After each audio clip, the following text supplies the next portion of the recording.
Yo, what's up, chat? See y'all already getting excited here. You just got beat by a Kiwi. Well, everyone's been getting beat by a Kiwi at least 4 times this year now. What's up, NASCAR fan 22? 541 baller. What's up, man? SVG beat your favorite driver. Well, my favorite driver ended up beating himself pretty early on. Have you ever? Anyways, I know about Armani Williams. Is that so? Well, you just mentioned him by name, so we'll go ahead and bring him on. If you guys have seen the thumbnail, if you've seen the promotion throughout all week, you guys already know who today's guest is. The one, the only, bring him in here, Armani Williams. What's up, man? Nothing. What's up, everybody? I'm glad to be on here. Double trouble, if you will. We talked earlier this week, and I was trying to decide exactly what I wanted the thumbnail to be, what I wanted everything to look like, because, I mean, our names aren't spelt the same, but they're pronounced the same. It's Armani Williams, I'm Armani DePaul, so it's like double Armani trouble, Armani X Armani, if you will. So I already knew this episode was going to be fun. Yeah, definitely, and you're going to have to give people to make sure they know which Armani's which one has an I and which one has a Y. Hey, chat, guess which one is Armani and which one is Armani? Oh, that is funny. That's funny. Let's see what we got in the chat here. What's up, NR220?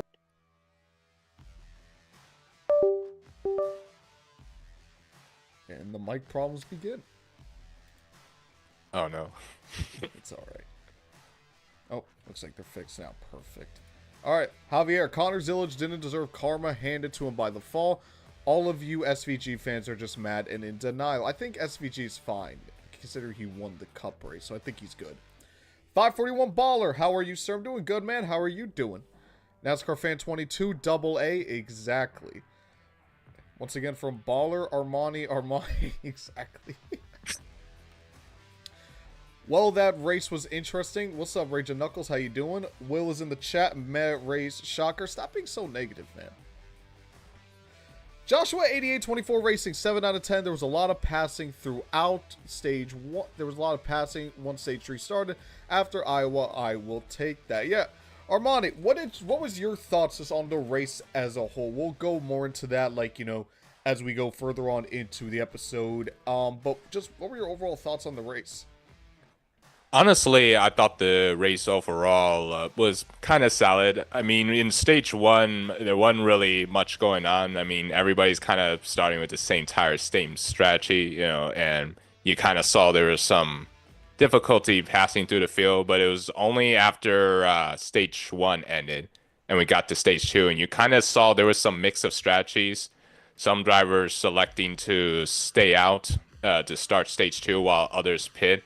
And this is we were kind of going to see how much tires are going to matter, because these are the same tires that they've raced at COTA, Mexico City, Sonoma, and the Chicago street course, and we've seen some good moments with how that tires perform in some of those races, but we really saw it today, by the drop of the green flag on the restart in stage 2. You could just see guys like Buescher, Elliott, and Priest just dropping like a rock, as everybody that pitted behind him were just pouncing on him, left and right. I mean, it was nuts, especially through mid-pack, and give credit to all the drivers to at least not only racing hard, but racing clean and not causing a lot of big wrecks too, because that could have very easily happened. So really, once you saw that happen, that really kind of changed the complexion of the race a little bit as far as the strategy is concerned, because you could see later on, there were some teams that were electing to maybe pit early so that they can get the fresh tires on and start making up positions, while some teams were electing to kind of stay out and try to stretch the field, use all the field that they can, so that way when they pit, they got the freshest tires and then try to make a late run, So, I mean, there was a good mix of strategy, and, thankfully with the fact that the tires seemed to matter, it helped the race a little bit. Yeah, tires were interesting. I mean, was it the best road course race in the world? No, I think Chicago was better. COTA was better, in my opinion. Mexico was better. So it wasn't a barn burner, but I think you hit the nail on the head with the strategies that were involved. Tire wear actually seemed to matter, so that was an encouraging sign to see. And it's always going to be kind of hard to dictate how good a race is when honestly you just have one guy dominate the field. I mean, SVG won by what, 11 seconds? So it's always going to be that little asterisk, if you will, because you are going to have that one guy that just clears everyone else to where it feels like it doesn't matter the tire wear, it doesn't matter the strategy, when you just got one guy who's clearly better than everybody. So there might be something to that. There might be some people who think this race was terrible just because there was really a lack of passing, like here, a lack of passing there. But ultimately, I mean, at the front, you had some intrigue. I mean, Blaney was up there. Chastain was up there. There was strategies mixed in there as well. I mean, Blaney held off SVG for most of stage one, and it really wasn't until both of them got in the back of the fields when SVG was able to overtake them. But, I mean, again, when you have a guy win by 10 seconds, it's kind of hard to determine whether a race was good or bad. Yeah, definitely. I mean, he just kind of put on a show in his natural talent, kind of like what he did at Mexico City and Sonoma.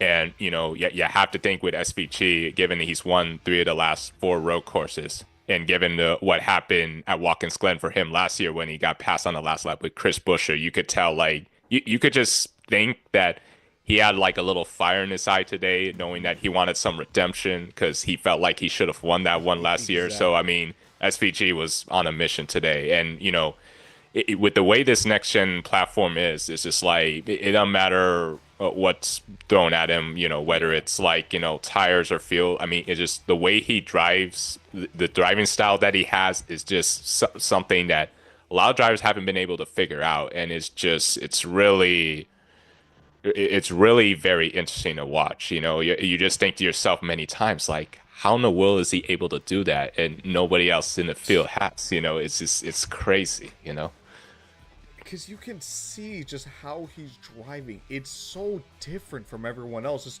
the way he gets in the corner, the way he exits, when he gets on the throttle, just his driving style is so different from everyone else's. And I've said it before where it's kind of hard to just visually see what makes a driver different than another besides the, the margin of victory, the margin between everyone. But with SVG, he's one of those few exceptions where you can literally see how he's driving, how different he is from everyone. And that's entertaining. It's entertaining to see, oh, he's getting deeper into the corner here. He's using this much more runoff. And that's what makes him stand out more than everyone else. Yeah, I mean, he just definitely finds every edge of the corner he can get to try and gain an advantage, and it all goes back to all this experiences he had back when he was driving in the V8 Australian Supercar Series. Like maybe just the way like those car drives is almost a little similar to the next gen. It almost feels natural, like when you watch him drive. It's just unbelievable. Exactly. Yeah. What's up, El? What's up, Elite? 7.5 out of 10, in my opinion. We'll let you know what we think, like, just overall our rating when we get to race weekend rankings. What's up, Gavin? Okay, Gavin. Nicholas, congratulations to Shane Van Gisbergen. What else is there to say? He's playing NASCAR Thunder 2004 on rookie mode when the other guys are playing in legend mode. Honestly, he just makes it look stupid easy. But what I imagine it isn't easy is your upbringing into the sport. And that's what I want to get into before we really dive into the meat and potatoes of Watkins Glen. Just talk about you. We've seen in the chat a lot of guys know your story, a lot of guys know who you are, but we want to know more about you, and just especially for the guys who maybe haven't heard about you. So go through just your journey as a driver, just like what got you into the sport and what made you decide that this is what I want to do in my life. Yeah, I would definitely be glad to do that. I was diagnosed with autism when I was 2 years old, but I kind of found myself early on that I had a love for cars. Yeah, like Matchbox and Hot Wheels are still popular today, but like, even more popular back then, because I would just, any store that I would go to, I would just bring a collection of Hot Wheel and Matchbox cars and just play racing with them at my house. It was just like one of the things that I love to do. And then I remember one day, either for my birthday or Christmas, that I got a die-cast car of Kurt Busch when he drove a Superman paint scheme from back then, and that's when I discovered about NASCAR. And I thought to myself, like, NASCAR, huh? This sounds kind of interesting, and I wanted to see more. I wanted to learn more of what this NASCAR thing was about. So I decided that I was going to watch a NASCAR race one weekend. And, as I'm watching a race, I was just blown away by just how fast those cars were going. I mean, like 180, 190, 200 miles an hour. I thought that was the coolest thing I've ever seen in my life. And so, yeah, and just how cool the race cars look with the paint schemes. It's just how aggressive the drivers were in battling for position, battling for the lead, for the win, all types of things. And after that whole experience, I was hooked right off the bat. And then wanted to start watching more and more NASCAR races every weekend. So it went from me loving cars to then loving racing. And as I was growing up, it became to a point where that love became a passion for me. And I told my dad one day that, hey, yeah, that's what I want to do. I want to do what those guys are doing out there on TV. I want to become a professional race car driver. So I started racing when I was 8 years old in go-karts. Then moved my way up to mini cup cars, which is about like half version of a stock car like you see out there today. Then I moved my way up into the Arca Truck Pro Series, which was a regional series in the Midwest where we raced at short tracks in Michigan, Indiana, Ohio, and that was in 2016. And that same year, later on, I got invited into one of NASCAR's Drive for Diversity combines. And that was another stepping stone for me to move up to NASCAR in the following year in 2017, which, interesting enough, my start in NASCAR, I actually started racing in a series that NASCAR had up in Canada called the NASCAR Pinty Series. And, obviously being from Michigan, like Canada's not that too far away from us, but what an incredible opportunity like that was to be able to race outside my country and just to compete against some of the best Canadian drivers in the world that was out there, like Alex Tagliani, DJ Kennington, Alex LeBay, and those guys. And that experience up in Canada, it made me learn a lot on just how to be a professional driver, the way you have to conduct yourself on the track on race day weekend, and the things you have to do off track as a professional driver. So I took all that stuff I learned in Canada, came back to the US and raced in some races in the ARCA West and ARCA East series. Now back then it was called the NASCAR K&N Pro Series East and West, but it's now ARCA East and West. So I ran several races there in 2018 to about 2019. Then I moved my way up to the ARCA Menard Pro Series in 2020 and made a couple starts in Phoenix and Michigan before getting up to one of NASCAR's top three series in the NASCAR Craftsman Truck Series in 2021, where I made my debut at Worldwide Technology Raceway. Even though, like, still to this day, I still call it Gateway because everybody knows it's Gateway, So that's where I made my start at and raced some other Craftsman truck races, in 2022 and 2023 until the previous year in 2024, where I made a couple starts in the NASCAR Xfinity Series in New Hampshire and Homestead. And so really it's kind of been like a 15, 16, 17-year journey for me that I'm just incredibly proud of, given what I've had to go through with the challenges of autism.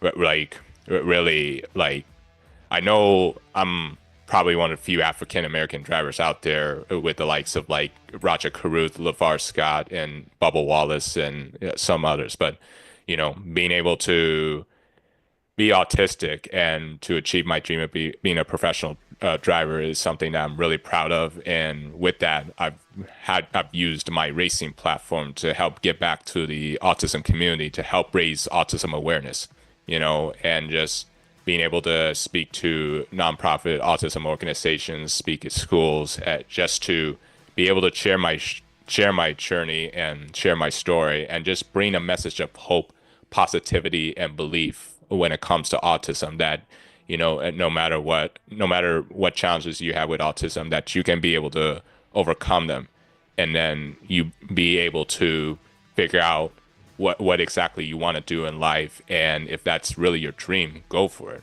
Go for the dream, work hard at it. And, it's definitely possible, for people with autism. Dive a little more deep into, you mentioned the challenges you have to go through. What, especially not just, you mentioned, just as as an autistic driver, but also as an African American driver, because we know the sport is, it's a Southeast based sport, and African American drivers. I mean, you got yourself, Raja, Bubba. So looking at guys like Bubba Wallace winning the Brickyard 400, or Raja winning at Nashville, winning on the biggest stage in the top 3 series, what does that mean for you as a driver, and just also, like, just as a person of color and as someone with autism, just seeing these guys able to get to the top and win on the biggest stage? What does that mean for you? I think that what it means is that there's people like me that can definitely be successful, and that it can be possible, to be able to win in the highest form of racing, which is NASCAR. Being able to see Bubba Wallace win one of the more prestigious events in all of NASCAR with the Brickyard 400, and then seeing Roger Cruz winning a couple races in the trucks, it just gives me that extra motivation that, hey, like, if those guys can do it, I can definitely do it as well. It's possible. And so that's why, like, for somebody like me, not only as an African American and then as well as being autistic, that, like, I just have to keep driving forward, keep grinding, keep working hard to go out there and to compete, and to always go out in races with a purpose, to try and go out and compete for wins, because I know it's possible, just like how those two drivers made it possible. You talked about before how you went to the Pinty series. Obviously, you mentioned it's a series in Canada. What was that like? Just not even necessarily just like the racing with the cars and stuff and the competitors, but more just the culture shock of just racing in America to racing in a different country in Canada. What is that experience like? And what is the environment of racing and the racing culture? Even if it's not necessarily overseas in Europe, it's still in a different country like Canada. What is the culture like, and what are some things that you had to adjust as a driver from the United States compared to Canada? And was there anything different when you noticed from Canada coming back to where you're thinking to yourself, just the sheer difference? Like, was there a culture shock when you came back to the States? Well, I would say, like, when I came to race in the NASCAR Pinty Series in Canada, I kind of didn't know what to expect. I know, like, there have been some Canadian drivers in the world that have come over to America to, race in one of NASCAR's top 3 series before. So I guess I didn't really know what to expect till I got there. I think what I learned pretty quickly was the size of the tracks that those guys would race. I mean, they would race on street courses, road courses, but then when it came to ovals, they didn't realize how many short tracks they had up in Canada. It's actually pretty incredible. But, like, it was good for me to where I can, like, enhance my skill as to how to drive on short tracks. But I think as far as the culture, like Canada had some great fans there. They were very welcoming, very nice. I can remember at times when we do the pre-race ceremonies, right? And, like, they first do the Canadian national anthem, because it's in Canada, right? But then, like, soon after that, they play the U.S. national anthem, knowing that, like, I was in the field. And I thought, like, that was pretty heartwarming for me, like, it made me feel, like, appreciated, make me feel included in that series, that I wasn't just some, driver that came from another country, and it's like, man, like, does this guy deserve to be here or whatnot? Like, so they really made me feel welcome. And I think, like, just how professional the drivers were, and just, like, the way they conduct about practice, qualifying, talking about race strategy, and what they're going to do.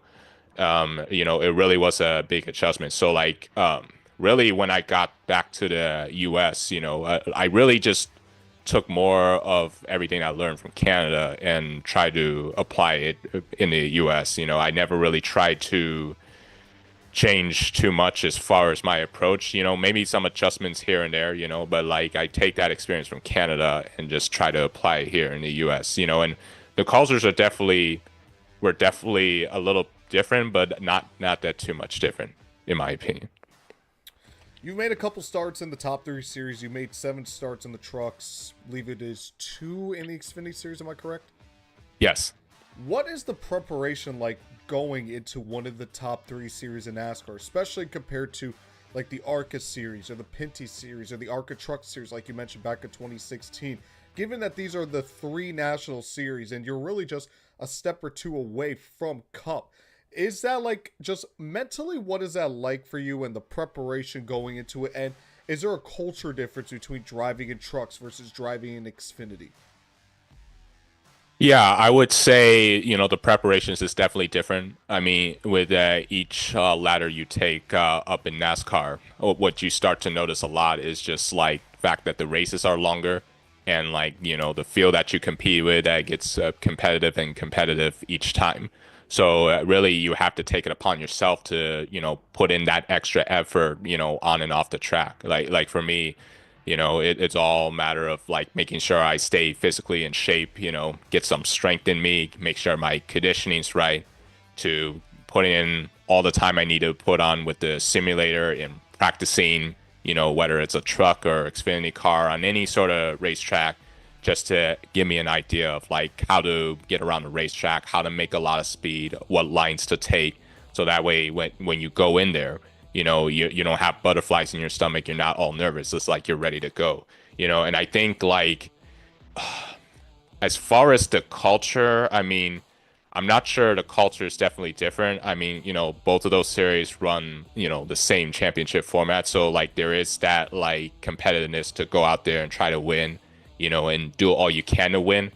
I just think, what's different is like, the vehicles that the trucks and the cars drive, and how you have to drive them, how you have to race them, because like, you know, body style wise and aerodynamically wise, they're different in terms of like downforce, and so like it's all about being able to adapt your driving style into those vehicles and make them work as best you can.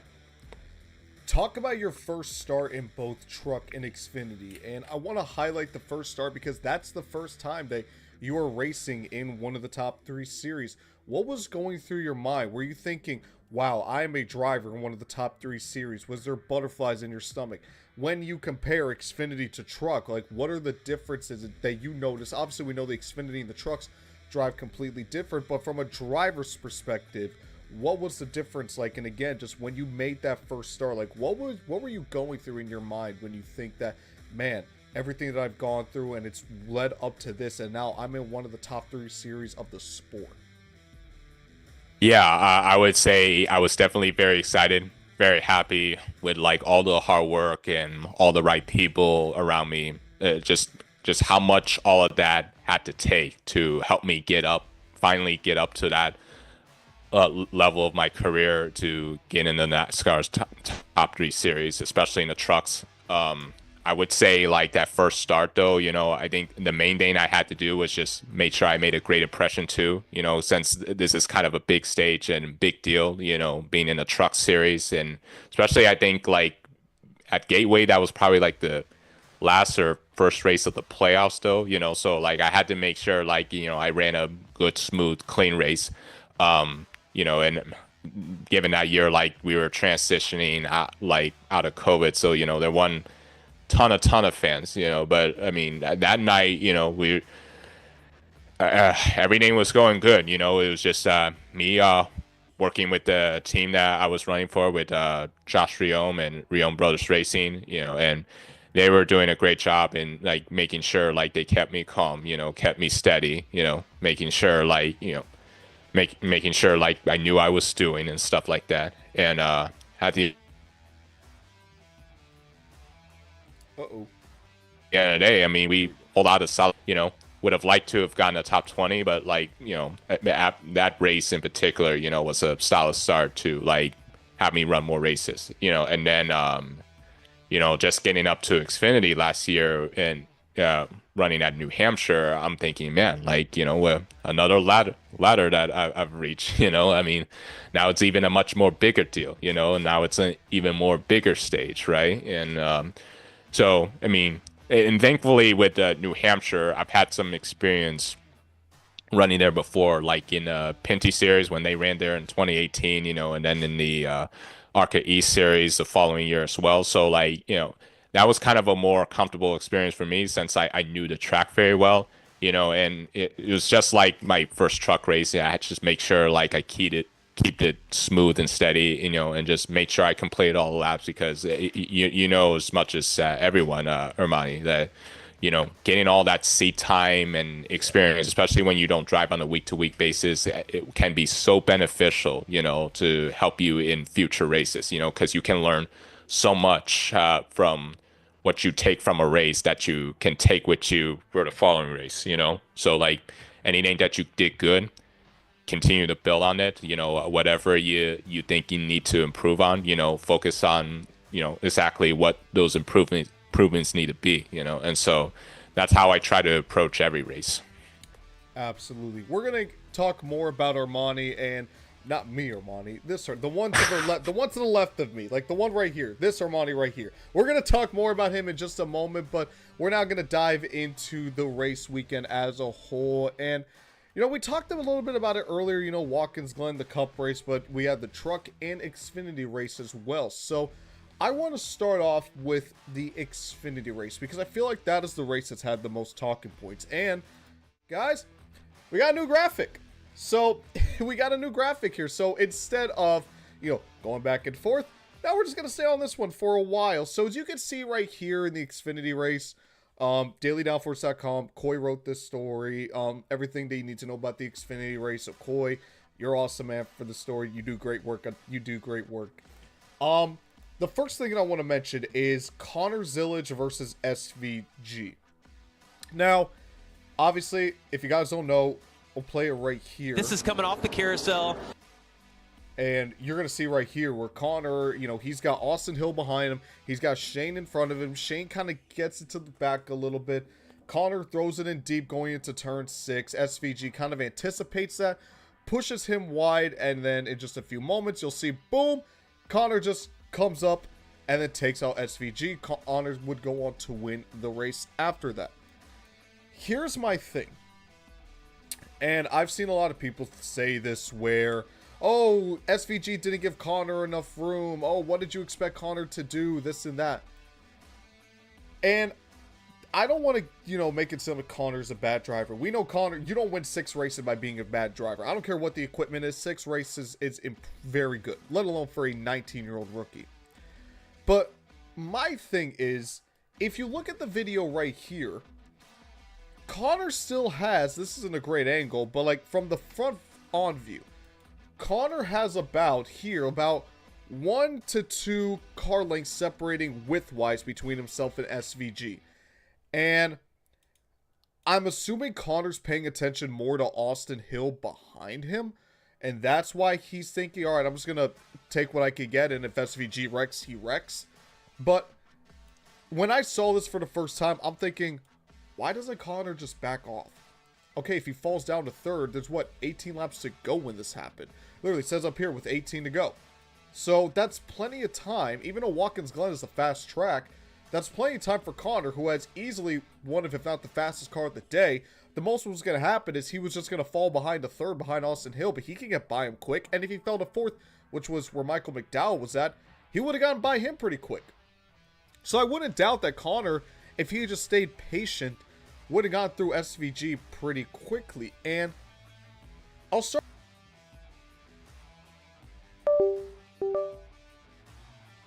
Mic issues again. It's not an episode of the Cutline without mic issues.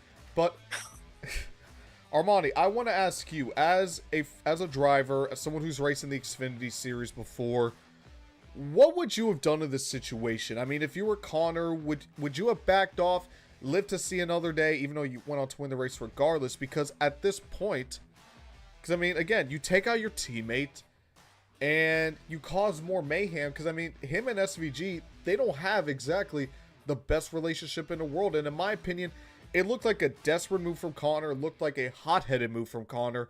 So if you're, as a driver, what would you have done in this situation? Like, did you think that Connor didn't have enough room? Am I overestimating the gap between himself and SVG, or am I underestimating it?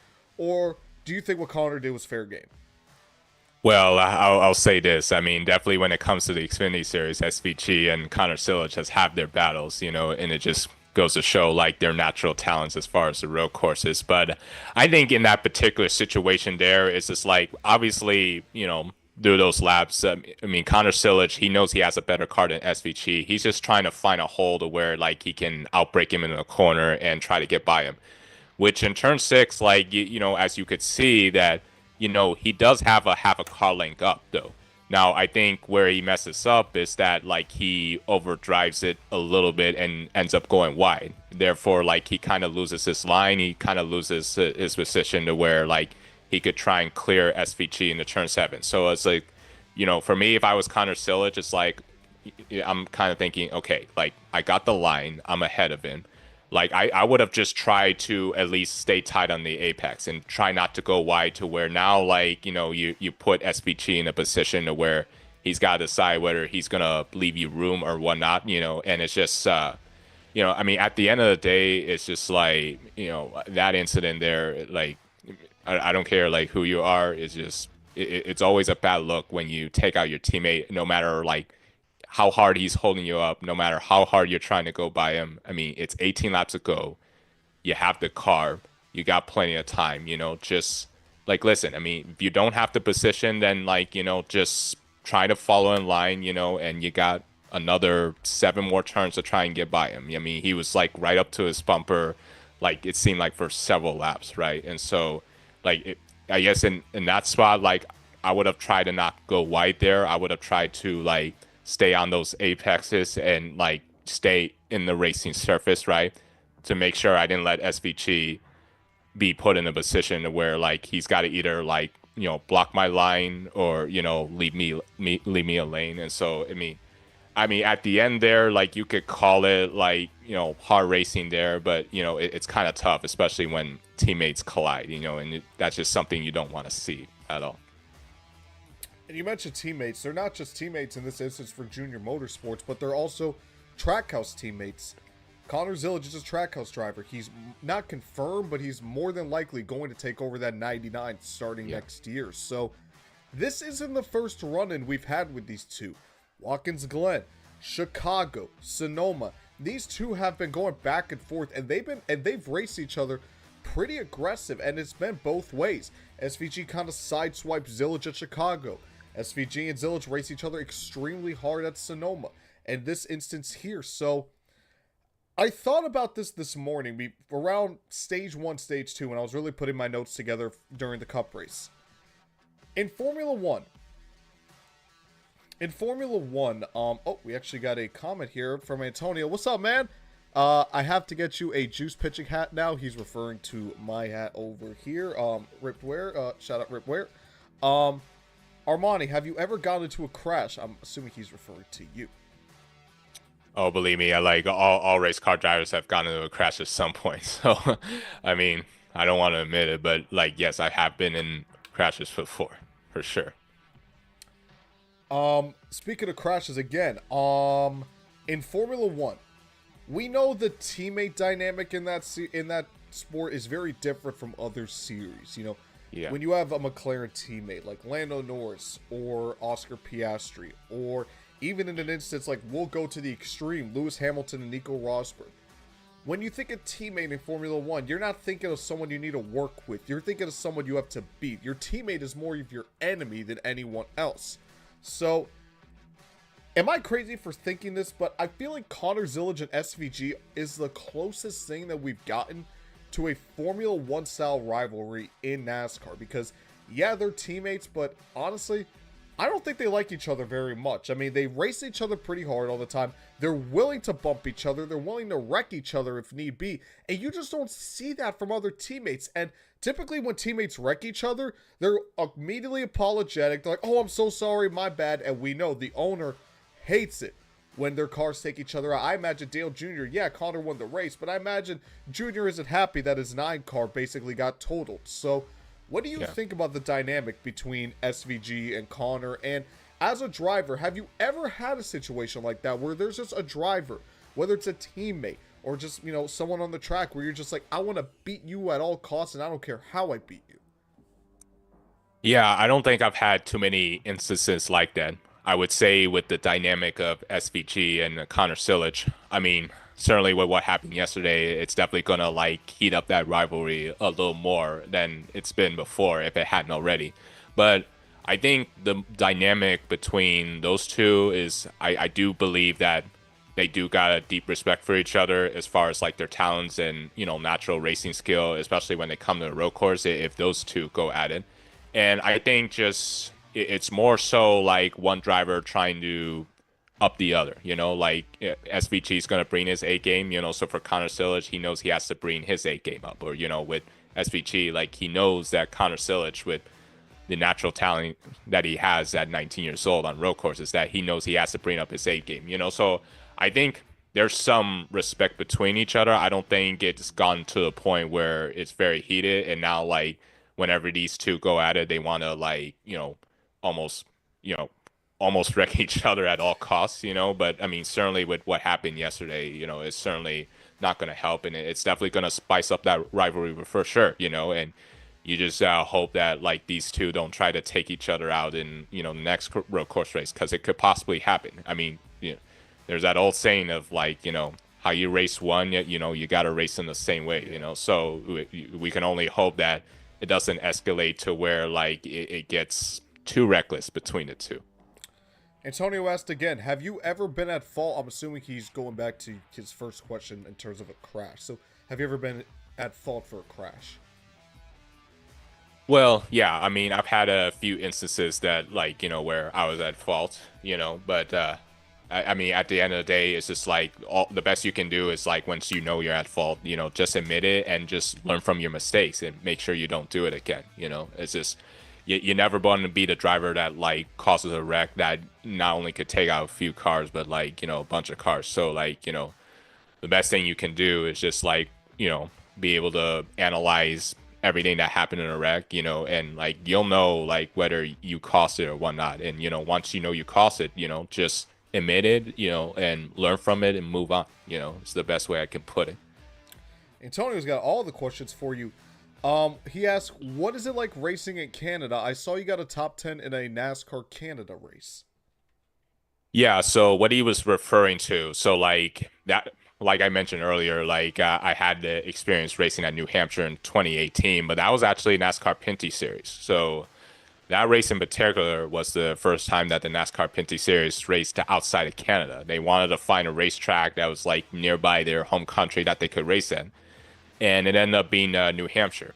And given the fact that like I've raced with the series before, like I got a call from Anthony Simone of his team, Simone Motorsports. He had a second car and asked me if I wanted to come up and be a part of this race and drive for it. And I'm like, yeah, that'd be an excellent opportunity for an historical event for that series in particular.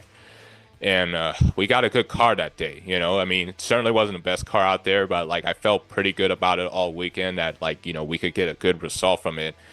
And I think we ended up finishing ninth in that race, which ended up being the first time I had a NASCAR top 10 finish. So, really, even though I didn't quite win the race though, like it kind of felt like a win given like all the hard work I had to do, and just, how all that got put together to have me be a part of that historical event and to get a result like that was pretty spectacular for me. Antonio, no need to apologize. He said he was a bit late. That's all right, man. Hey, whether it's Antonio or any of you, if any of you have questions for Armani, drop in the comment section below, and hey, we'll keep it going. Again, I always say with these live streams and every time we talk, it's not my stream and I bring on a guest and then there's a chat. It's everybody. It's just as much Armani's stream as it is mine. It's as much the chat stream as it is mine, because this is more of a platform for all of us just to talk about the race or talk about a special guest, in this case Armani right here. So no need to apologize, man. Again, anyone has questions, feel free to drop them. Yeah, we're here to include everybody in this. Exactly.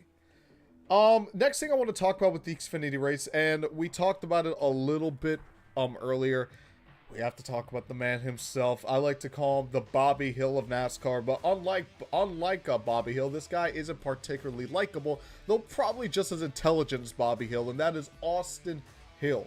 If you don't know what I'm referring to, we'll play this right here. As you can see, it goes by pretty quickly, but in this short clip, you could see that, interesting. Twitter does not want to cooperate.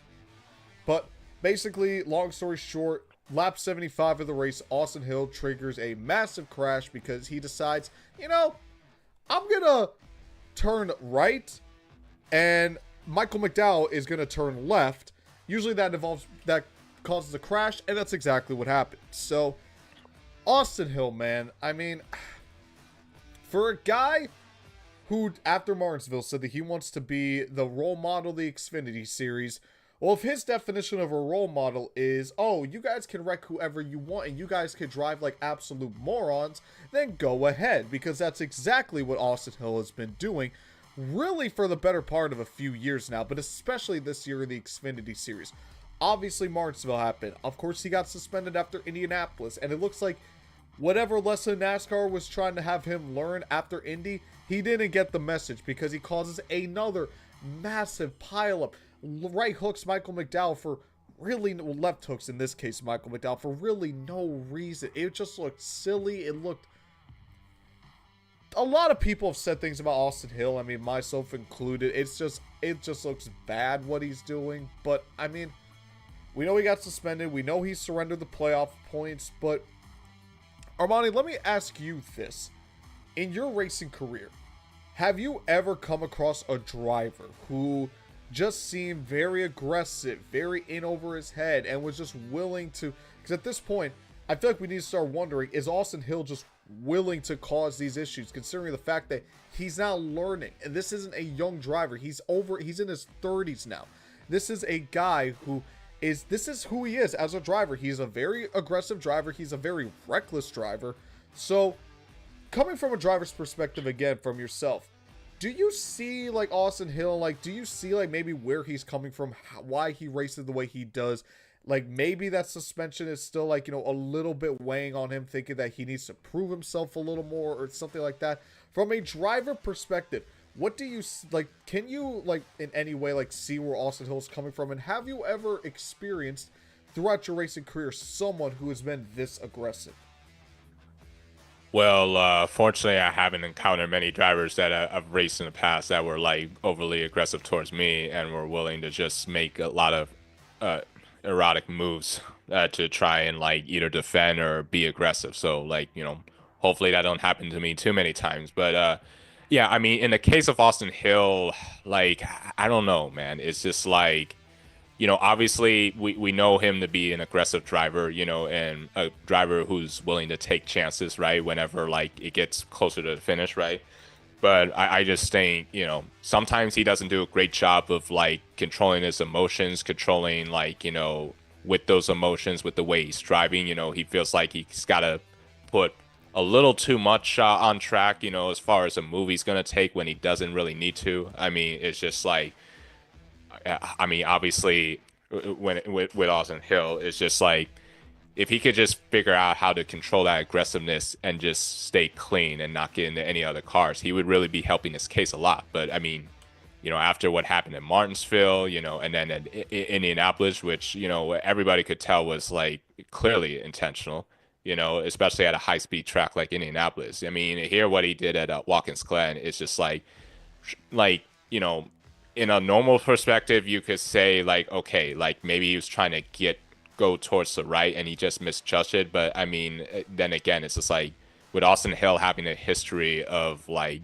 getting into other drivers, getting into other cars in kind of a dangerous way, you know, it's just like he's really not helping his case, you know, especially after he got suspended for a race. I don't think he took the time to think about, you know, what he's been doing on track and thinking, okay, like, what do I need to do different? You know, because obviously, like, you don't just get suspended one race because if you didn't do anything wrong. Like, obviously, you know, you did something wrong, and, you know, that maybe you should change something a little bit with your driving style, you know, and it's just, you know, clearly he did yesterday and took out a bunch of cars in that big wreck, you know, and it's just, you know, I don't know, like, I just don't know how exactly, you know, you can go about taking a week off and just, you know, go out and do what he did, you know? Yeah, just wreck everybody. Yeah. So it's just like, But really, if anything, he just needs to do a better job, like controlling his emotions, controlling his aggressiveness, especially in the heat of the moment when it does get close to the finish, and just try to race people clean. Like there's nothing wrong with racing people hard, but just race them clean. Like there's no need to use like cars as battery rams to like take out other cars. It's just like when you got a good car, you can get by somebody, like do all you can to try and pass them clean and just, like just stop trying to beat on other people's cars. It's just not right. Joshua 8824, I don't see a suspension because it wasn't intentional. We don't know if it was intentional or not. Only Austin Hill and I guess NASCAR would know. I don't think it was intentional just because, as far as we know, McDowell didn't really do anything to Austin Hill. I think Austin Hill just greatly misjudged the corner there, but I don't see a suspension. Blue Cup, was there a race that you felt like you just needed a bit more time to nail down? Oh, that's a good question. A bit more time to nail down. Um, I would say, I mean, there are some tracks where I've raced one time, but if there's one track that I feel like I wanted to try and get a little more time to nail down, I think it would probably be Phoenix. So Like as we know, like Phoenix is kind of unique with the way that track is built with the dog leg and the fact that both ends are so incredibly different, right? Like you got, what used to be turn 3 and 4 is now 1 and 2. That's like kind of completely flat. So like the way you have to attack the corner and throughout the rest of the corner is different. And then even in turn 1 and 2, which, yeah, I don't know, like they flip the turns. It's kind of confusing now, but that end's got some banking to it. So like the way you have to attack that corner is different, right? So it's just like, obviously I've raced there a couple times, but that'd be one where like I just want to get like a little more time in trying to master it because I feel like I could run great at Phoenix, like with a little more practice, and a little more time on track for sure. Antonio, again, how detrimental is it to a guy's career if he's trying to move up the ranks and gets into a wreck? I'm sure that costs the team money they don't want to spend if it's not the main series. Yeah, obviously, like, I can't imagine like what those Xfinity Series owners must have felt, after this weekend, given what happened there and just how much money it's gonna take for them to fix those cars. But I mean, yeah, it's just sometimes I just feel like, some of these drivers don't have any idea like just how much time and effort it goes to put in those cars. It's not like they put these cars together for free though. Like there's a lot of money that's spent on like getting the body right, getting the chassis right, the transmission right, the suspension right, the engine right, everything right. And like the last thing like you want to see is all that hard work and effort get torn apart. So like honestly, I don't know what's gonna change on it. Like unless like in my opinion, like if the owners like sit down with some of these drivers, and just help them understand that like, hey, as much as like we like you being aggressive, racing hard, trying to go after win, like you got to be like we cannot afford to keep wrecking race cars, with all the hard work and effort, and just having the guys back at the race shop, like try to put these race cars back together. It's just a lot of work and time that really could be spent on something else as well. Like if they didn't have to deal with that. So it's definitely got to be tough, like from the owner's perspective. Raging Knuckles has a question for you for Armani. Have you ever raced against other drivers from a higher caliber series, something similar to how Cup guys race Xfinity? Let's see. I mean, I know there was like a few high caliber drivers, that I raced against. I think like some of them have moved up to the Xfinity or a Cup now. Like, I can even remember, racing against having guys like Ryan Preece, who raced in a truck at Pocono that I was in. And then I think somebody in the 17, I'm not sure if it was Bowman or Byron or something like that. So, I mean, there's a few drivers that come to the top of my head that I could remember, that were much higher up that I raced against, and just I always wanted to try and make sure like I stayed up close to them so that I can learn so much of like, how they're attacking each corner and how they're able to make up a lot of time and speed, so that way I could do the same as well. So, I mean, there's definitely been, a few drivers that you can think of that, I can definitely remember racing against that were much higher up. And finally, about the Xfinity race, we have to mention it. Connor Zillage, of course, got the win. And then, unfortunately, if you guys don't know, he got injured in Victory Lane, caught his foot in the when he was getting out of the car, new celebration, had to be transported to the hospital, and then he announced that he has a broken collarbone. So, Connor, we're praying, we're glad that you're okay, and we send prayers to you and your family. But he was supposed to race the Cup race today, but then Trackhouse elected to withdraw the number 87 due to those issues. But I guess I should ask this as well. Have you ever had an injury throughout your career? And if you did, what is it like if you had to sit out any time for that injury? And what is it like going back from that injury? Because we hear it all the time. Drivers hate it when they see someone else inside their car because they think to themselves, man, I want to be in there. I shouldn't be on the couch. I should be in the seat. Have you ever gone through something like that? And if you have, when you come back, what goes through your mind? Do you think that you just want to get reaccustomed to everything, or do you think that you need to go out there and prove it once again? So instead of taking it easy, you go at 100%. Yeah, well, fortunately, throughout my entire life, I've never suffered injury that was kind of like a broken bone or anything. Like I broke my arm, broke my leg, tore an ACL, concussion, you name it. So I've never encountered any of that in my life. So I'm not sure I'm the best person to ask that question, given that like I've never gone through that. But I can only imagine, like, it's got to be kind of a little letdown, right? Like once you suffer an injury and like it's going to take some time to try and heal it to make sure you're 100%. And so, I mean, at the end of the day, us race car drivers, we want to do all we can to try and like, run the next race, despite, the injury and the pain we're suffering through. But like, given like, the world that we live in today, like obviously our healths are more important than anything, before you ever get back into action.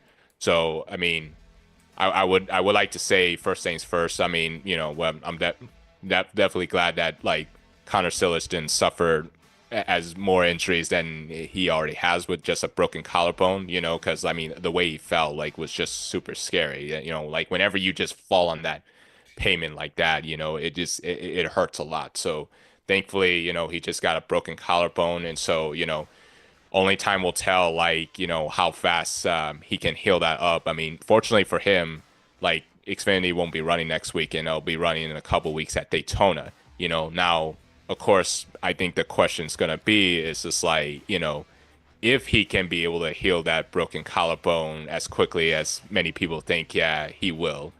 Like, do you want him to start have him make his return to Daytona, a racetrack where we know everybody's going to be in a pack, and like we all know, like the big one is going to happen at some point during a race where it will collect a bunch of cars and you just don't know when, because like we've seen in sports at times where somebody can come back from an injury and be 100%, and something happens and they reactivate that same injury that they suffered before. So it's just like it'll be real interesting to see, like, down the road, like, just how long the recovery will be, and how soon he can get back on the track. But, thankfully, like, it wasn't as worse as it actually was, So, but, I mean, yeah, I can only imagine, like, how tough it would be knowing, like, you have to sit out for a race and see somebody else drive your car, knowing that you could be out there, it's just something that a lot of drivers don't like to go through.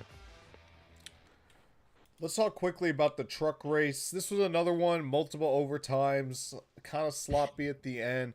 Corey Heim got the win over Daniel Hemrick. But let me ask you this, because the truck race, there was a lot of calamity, but I kind of want to pull all of it together in one. I don't want to talk about Corey Heim specifically because we know how good he is. But though I will ask you this also, yeah, as a driver, what do you think of Corey Heim? And what do you think about someone like him or Connor Zillage? And they are just, just dominating the field. And like, what do you think separates them? Like, and like, what is, when owners look for drivers, let me ask you this, like, what is like something that they look for? Well, first things first, the owner wants to see if like the driver's got the talent, right? Like given like Corey Heim, he's with a good team like Tricon Racing, who he's been racing for about 2 to 3 seasons now. So for him, he already has the experience in terms of like how to drive these trucks and how to go about each race that's on the schedule, right? So like as you're seeing from this year, like he's just been totally dominant.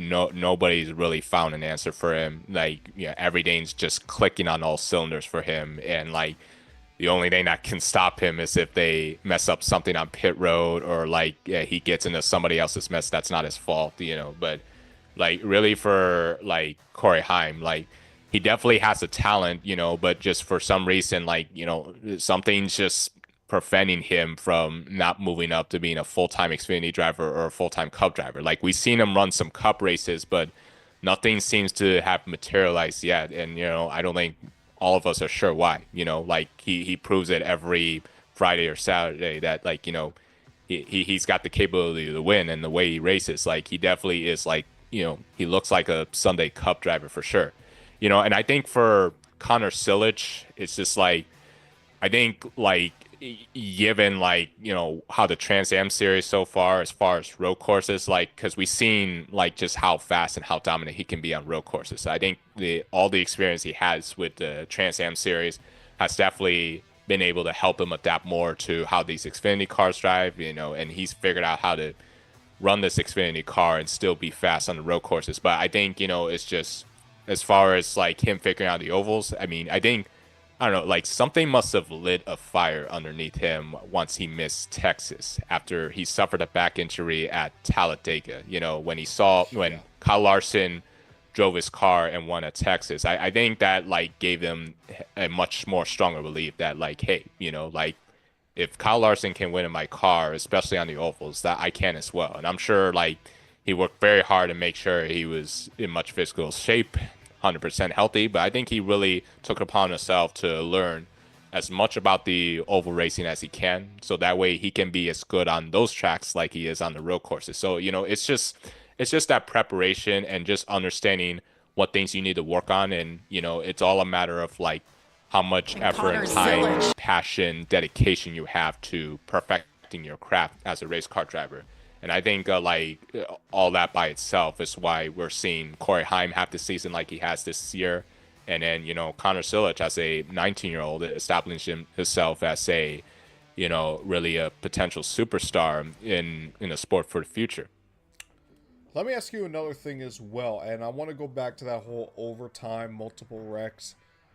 What do you think of, so I can at least say for me personally, I don't like when I see multiple overtimes. I don't like it when it looks like we can't make it 1, 2, 3 laps, because in my opinion, I'm thinking to myself, if these guys are supposed to be the best in the world, then they can't even make it 1 lap, half a lap, 2 laps. It's like, I know it's the end of the race and you're trying to get everything you can get, but the risk versus reward, I'm not a driver, so I'm not behind the seat of the car, so I can't exactly see, like, understand what they're going through. But from an outsider perspective, I could say that the risk versus reward, like, okay, you're trying to go from what, 20th to, it looks like you're trying to go from 20th to 5th. Like, this isn't iRacing, this is a NASCAR heat. I mean, like you mentioned it before, these, the owners, they put a lot of money into this, and a lot of these drivers, it feels like they just don't respect that. They're trying to bite more than what you could chew. So, and that's why we get so many of these wrecks, and it just looks sloppy and it looks ridiculous.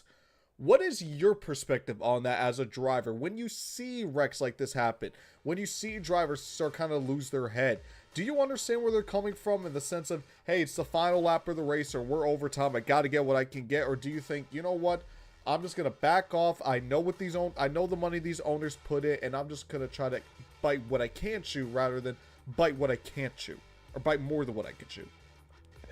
Yeah, like sometimes when you see those things happen at the end of the race with multiple overtimes, I just think to myself, like, what are these guys doing? And it's mostly like the wrecks that happen like mid-pack, like guys that have no shot to win the race whatsoever that like are just losing their heads. And I just think to myself, like, okay, like, what are you doing? Like, what are you gaining by trying to like, not only try to be aggressive, but it's like you're trying to almost be reckless, like it just like sometimes as a driver you gotta understand like when it's not your day, it's not your day, and just you gotta do all you can to just bring the truck or bring the car home to the finish, and call it a day. Try to be better in the next race. But instead it's like you're trying to get all you can to try and go from what 20th to 5th when they know deep in their heart that it's just not possible. So it's just like I don't get it sometimes. It's just like, at the end of the day, like I know in NASCAR's case, they want fans not only in the grandstands and at home, they want to be able to see a green flag finish, but like the multiple overtimes, it just gets to a point where it's just like you're giving these guys like too many chances to try and like continue the race sometimes, and I just think in my opinion, like, like I remember when NASCAR first adopted what used to be called the green white checker, it would just be one attempt. I always thought like, hey, why not make it one attempt so that way these drivers know that like, hey, like we only got one shot to finish this race, and if we messed up, we don't get another shot to try and gain more positions. So it's like maybe like that could kind of help calm these drivers down and understand that like, hey, like, we only like if we wreck and we get overtime, we get one shot at it, and like we gotta try and do what we can and not, race stupidly and just bring the trucks and bring the cars home.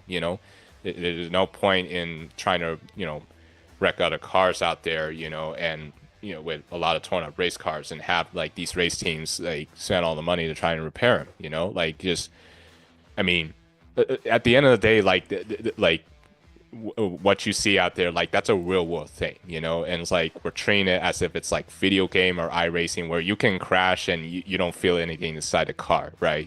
Like you could just hit the reset button and continue on, and just we got to stop treating it like that and understand that what we're doing is like it's real. Once you wreck the truck, if you can't continue it, then like you can't continue it and it's your own fault that you wreck it. Although I will ask this, I mean, it looks like you and I are on the same page in terms of, these guys going AWOL, for these crashes. But there are some guys in the back of the field I know who, they think, man, if I could get that extra spot, if I could get an extra 5 to 10 spots, then that's something that they're not used to. That's something that maybe a little more money for the team, a better finish. How much of a difference it is, let's say, like, for compared to 30th to 25th or 25th to 20th. How much of a difference is that for the driver, for the organization, to where is it enough to where they feel like they have to take that because it can basically make or break their day or make or break their afternoon? What is the difference between positions in terms of what that means for the organization? I'm not talking about a 1st through 10th, a top 10. I'm talking like from 15th to 20th or 20th to 25th. Like, are those like, even though they're back in the pack, do those extra positions, how much does that matter? Well, I would say, like for every team out there, they have certain expectations on how they expect their trucks or their cars to run. I would say, like a lot of the difference you see is like, like a lot of the drivers that could be aggressive, somewhere mid-pack, could be drivers that are desperate to try and make sure they stay above the cut line in the playoffs, or, drivers that are below the cut line that understand that like every position you get is 1 point. It's not like you get a position and you get 5 points, right? So it makes like getting those positions important. So I think like when it comes to like how drivers and teams go about like where they want to finish, I think at the end of the day, like every one of them have expectations, but like at the end of the day, you just gotta make sure that you're not only driving aggressively, but make sure you're smart as well. And understand like, there's a time to, race hard, but then there's a time to where like, hey, I mean, especially if it gets towards the end of the race and you have no shot of winning, the best thing you can do is just take your own medicine, get what you can, but make sure you bring the truck and car to the finish. Like, don't try to bring it off of a record like when you're running 15th or 20th, because it's just not worth it. It's one thing if you're trying to go for a win, right? But if you're like running mid-pack, it's just take your lumps and bruises, and just bring it home and just figure out how, and that way it can give the team an opportunity to where they can improve their race car to make it better for the next race. So, like that's kind of where I see it in this whole thing. Before we move on to the Cup race, Antonio has another question. He says, I saw your Instagram bio and that you're the first NASCAR driver to be diagnosed with autism. Can you share your experience and how it affected your NASCAR career? Do you feel like you have something else to prove? I know you mentioned it. I know we talked about that at the beginning of the show, but of course Antonio came late. So, Antonio, yeah. I mean, I will say, I explained to him really quick, but Antonio, if you want like a deeper dive, he did talk about that earlier in the stream, but I know you were late, so. Well, I mean, I'm more than happy to answer that again. I would say, like, as far as how my how autism affects my racing, I mean, obviously, like, I think one of the big strengths we have with autism is that for whatever reason, we have this laser-like focus on things that catch our eye and catch our interest, and so whatever that is, once we have that feeling that we're kind of interested in that sort of thing, or we're kind of like locked into it, and that's the only thing that we think about, kind of all the time or almost the rest of our life. So with racing, it's no different, like obviously with a lot of race car drivers, they have intense focus as well. But I think with my focus, it's just like, it's one of those where like once I strap into the race car and I fire up the engine of the car, I don't ever think of anything else. I'm more worried about, thinking about like, hey, how do I want to go about running this race? Well, what goals do I have for this race that I want to achieve? And then once I set in on those goals, then it's a matter of just going out there and executing it, and especially at the speeds that we're going, 180, 190, 200 miles an hour, like, it requires a lot of intense focus, and, you just gotta, block everything that's unnecessary and just focus on what you need to do. Focus on the driver you're chasing for position, worry about like the drivers that are behind you that are trying to catch you or beside you. It's just like you're always focusing on like your surroundings on the racetrack from inside the car, and just how you want to calculate, how you want to go about each move on the track that can help you move forward, and so I think that's one of the things that, with autism, it actually helps as far as a racing standpoint, and then on top of that, just, being able to be in the garage area with a lot of the racing community, because I know that like they share the same interests that I have, because, as much as I like racing, I know those people in the garage area and in the racing community, they love racing as well. So, it's very easy to be able to talk about a lot of things racing related, and just being able to have communication, being able to socially interact with a lot of people that you meet, at each racetrack, whether that's drivers, owners, business people, like it. So I think it really helps a ton in a positive way with my autism. Antonio has another comment and question here for you. Something I really like is how active you post about autism awareness. I'm sure you'd agree that there's still a stigma in sports with autism and even in general. If there was anything you can explain to the world about having autism and being an athlete, what would it be? Yeah, I would say, like with life is always full of challenges, and autism is definitely no different. I mean, like really the best thing I can say is that like, once you start learning more about yourself, especially when it comes to autism and understanding the challenges, then it's all up to you on how you want to take your journey, how you want to go about life living with autism, and whether you're going to let the autism and the challenges bring you down, or you're going to find a way to fight back and find a way to overcome it, to where it doesn't linger with you the rest of your life, and that it helps you open yourself up more to the person that you want to be, to show more of your personality, like of what you truly want to be. So like really what I try to tell people is that like, to never let autism hold you back, and just find something that you truly love and have a passion for, and ask yourself, is that your dream? Is that something you want to chase? And if it's a dream that you want to chase, go for it. As long as you continue to believe in yourself, you stay encouraged, and you work hard at whatever it takes to achieve whatever dream that you're trying to chase. And just make sure that you have a great support system around you that also believe, in what you're trying to achieve and what you're trying to accomplish, no matter if you have autism or whatnot. It's all about having the right people that you have in your corner that can help uplift you, no matter what obstacle you face.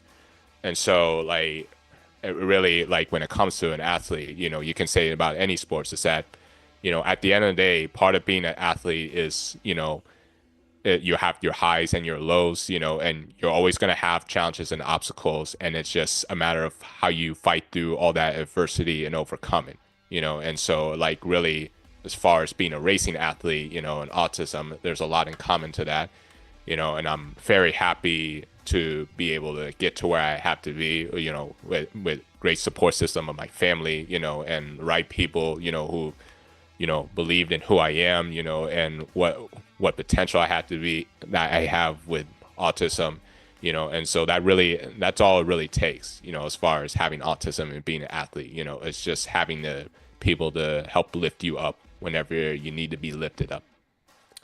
And he has another question here for you. As a coach in a different sport, Tony was a baseball coach. Can you give me advice on how to assist an athlete if he had autism? Yeah, that's a good question. I would just say, really, if you have a baseball player that has autism, then the best thing you can do is just to try and support him best you can. Like, really help him if he's trying to learn more about the sport of baseball, right? And how to go about swinging a bat, or how to go about, like, catching a ball in the glove, just be able to support him and be able to try and teach him all the basics to where, like, he really understands it, so that he knows exactly what to do, and make sure, like, you don't put too much pressure on the kid with autism, because sometimes we can feel like, if we're doing something right or when we're doing something wrong. But, like, as long as you keep encouraging to him, you keep things positive with that player with autism, then I think that can go a long way, in him being the best baseball player he can be. And I really do love these, just you mentioning stuff like this, because it just shows, just what you have to go through, but also it shows like there's a light at the end of the tunnel as well. And especially because we see even in the chat here, I mean, guys like Antonio or Blue Cup, when they ask you this stuff as well, and it shows just like, not only that, but just in, like, again, just how you're able to interact with everybody, and just to show, like, again, there's that light in the end of the tunnel. So I mean, the more I hear about this stuff, man, it's just awesome. Yeah, thank you. I mean, like, I've understand for a long time that, like, really with what I'm doing with racing, that, like, there's much bigger. Yeah, it's inspiring, and there's just things that are much bigger than racing that I feel like I have a responsibility to try and make a big impact in. And I do all I can to interact with many people in the autism community as possible. To try and give them that positivity and just, like, bring them the hope that they need, because I understand that there are many families and children that are dealing with exactly the same thing that I had to deal with growing up, and, like, I have to do all I can to, make sure, like, they have the tools and resources to where, like, they can keep moving forward in a positive way. And I know, like, a lot of people, like, they imagine, like, they look up to you and they see what you're doing, breaking through these barriers. I mean, again, you've raced into the 3 top levels of NASCAR, and I imagine soon you're going to get to that top level as well in the Cup Series. So people see that, and that's inspiring for, maybe other autistic people who want to be race car drivers, and they see you're out there, you're living your dream, you're doing your thing, and they think, man, if he could do it, I can do it as well. So I mean, you really are an inspiration to a lot of people out there, and even even people who aren't autistic, even people who aren't African American, they're able to they're able to see your story, and they're able to appreciate what you've gone through and appreciate what you bring to the table. I mean, I do, and clearly people in the chat do, like Antonio. So, I mean, it's really inspiring, you know, your story and everything that, you know, you bring to the table. It's just incredible. Yeah, thank you very much. Yeah, I mean, there's definitely, I mean, as far as I can tell, like I hear a lot about like, you know, children who seem to love racing as well, you know, and I think like there's just something similar when it comes to autism and racing that just like connects so well together, you know, and given what, you know, I've done and seeing that there's so many out there that are wanting to do the same thing I have, you know, it just really puts a smile on my face and it really warms my heart that, you know, like, you know, I'm helping to create something bigger than myself, you know, and it's just really inspiring to see, you know, and especially, you know, when I see, you know, sometimes in schools, like there's kids that like to dress up as me on Halloween, you know, or they like to do a school project about me, you know. So it's just like, it really is just, I'm just glad that, you know, there's millions out there that can see me as a role model, you know, and I have to continue that moving forward. That is awesome. That is awesome. Yeah. All right, let's quickly talk about the Cup race, not particularly the race as a whole, because you had a few things happen. You had Larson decided to just forget that he had brakes going to turn one, or he lost the brakes. Yeah, I think he had brake problems. Yeah. I think, yeah. As a Larson fan, Kyle, I don't know what happened to you after Memorial Day, but whatever did, undo. Go back to the first half of the year, Kyle Larson, because this half of the year, Kyle Larson, I don't like. So go back to what you were doing before, not what you're doing for the past like 3 months. All jokes aside, obviously SVG dominated. What more can we say about him at the road courses? We know he's an alien. He's not human. I've been saying it for the past 2 months. Drug test him at road courses, because clearly he's doing something that others don't. So I don't know. Drug test him NASCAR. Just do it. It's not gonna hurt you. If he just turns out to be naturally a demon, then he's naturally a demon. That's all I'm gonna say. But what I do want to talk about is, bring it up here. I want to go over the playoff bubble. Two things I want to mention before we really go to the bubble right here. SVG, top of the charts, his 4th win of the season, ties with Denny Hamlin for the most wins. He'll probably get the 5th when we go to the Charlotte Roval. But let me ask you this, Armani. I said throughout the year, if SVG can win 4 or more races due to the playoff points and winning stages on road courses, he will, there is a solid chance he could advance to round 2. Because you got Gateway, you got Darlington, you got Bristol. Do you think with the amount of playoff points SVG's accumulated, and even though while he is improving a lot on the ovals, he's still, out of the 16 playoff drivers, he's probably the 16th fastest overall on ovals. But with the amount of playoff points he's got, I think he has 23 or 22 right now. Do you see a scenario where Shane Van Gisbergen advances to the round of 12, where there is a road course there in the Charlotte Roval?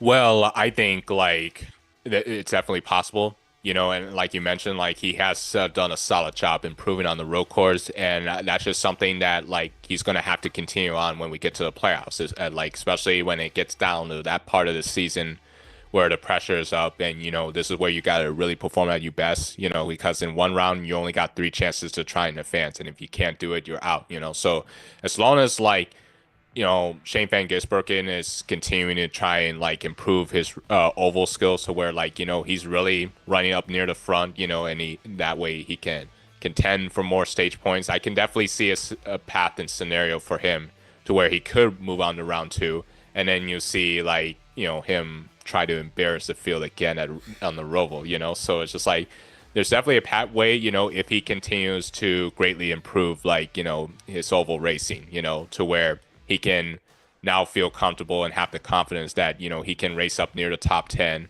and probably run in the top 10, you know, because that's where the stage points is count. So it's definitely possible for him. And finally, I want to go over the playoff cut line. Tyler Reddick, 117 points to the good. He's all but locked in at this point. Alex Bowman, 60 points to the good. Buescher extends his points lead over Ryan Preece. Preece has been slowly bringing that down as of late, but now Buescher has reopened it. and everyone else is 100 points on back. So it looks like it's really going to come down to the RFK duo of Buescher and Priest.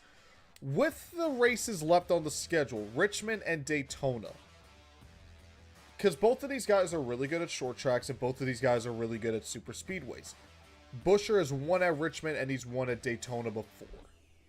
But Priest, he's been running top 10 a lot more recently and he's been cracking the top 5 more. Who would you give the advantage to? Obviously, Buescher has a 34-point advantage, but what do you think Priest's chances are to maybe close that gap and maybe try to make the playoffs on points over his teammate?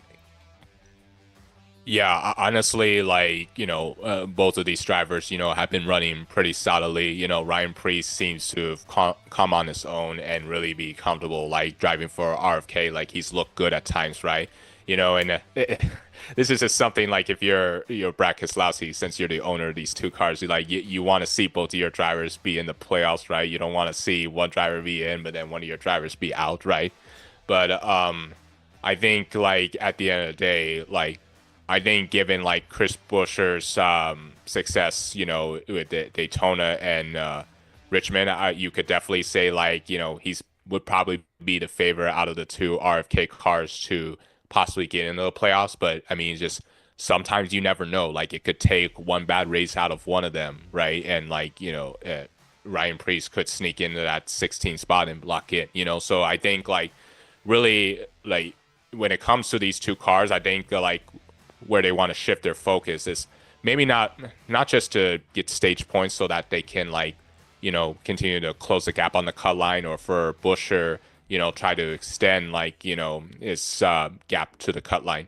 I think they want to go in there with an opportunity to where they can get their cars right to try and win a race. So that way they don't have to worry about Daytona, because we know with Daytona, it can get wild and with big wrecks, and if those two end up going out, right, or one of them going out, like, their playoff hopes are over. So I think for both of those drivers, that, like, given, like, their experience and the way they drive on short tracks, which is pretty good, that they're gonna want to try and do all they can to see if they can find a way to steal a win before Daytona at Richmond. And I'm glad you mentioned that, because when Buescher, Bowman, and Priest were 1, 2, 3 in stage 1, I thought to myself, why doesn't one of these guys just do the opposite of the other? Especially someone like Bowman, where, I mean, yeah, he's on that playoff cut line. He doesn't want to be on the bubble, but you mentioned the best way to get off the bubble is to win. So, I mean, maybe it was a road course, SVG, he's the class of the field on road courses. But if I'm one of those three, if I hear that the 48 is staying out and trying to win the stage, and I hear the 60 is staying out, or vice versa, the 17, I'm doing the opposite. I'm thinking, okay, I'm going to let those guys try to get points. I'm going to try to lock myself in, because if I do that, I don't have to worry about them anymore. So Why do you think that's the case? Why do you think sometimes they just, even someone like a Bowman, who is at this point, like, over 30, almost 30 points ahead of Buescher, 60 points over the cut line. So why doesn't someone like a Bowman take a little bit more of a risk? Or why doesn't someone like a Priest, who now he's 34 points back, the chances of him pointing himself in, he'd have to make up 17 points in the next 2 races, which is easier said than done. So why doesn't one of them just say, you know what, maybe even if I don't have the car that can win, I'm going to try something different and try to get the win, because if I do the same thing as everyone around me, it's not going to change anything. Yeah, I can definitely see where you're coming from. I mean, there's definitely that old saying from Larry Mack. It's like, if you follow the leader, you're going to follow the leader. In this case, you got 3 guys that are battling to try and, like, stay in that top 16 to lock themselves in the playoffs. And that's why, like, when you're in that position, a lot of teams try to do a lot of desperate things to try and, like, get them a win. And sometimes it could be the wrong thing, right? So, like, I can definitely see where you're coming from. Like, I couldn't quite understand it either. I think, like, from their perspective, like Priest and Buescher, like, given how stage 1 was and that there was not a lot of passing, they probably thought, like, you know what, the tires are not really mattering much. Why don't we just get the stage win, but then try to stay out just for track position, right?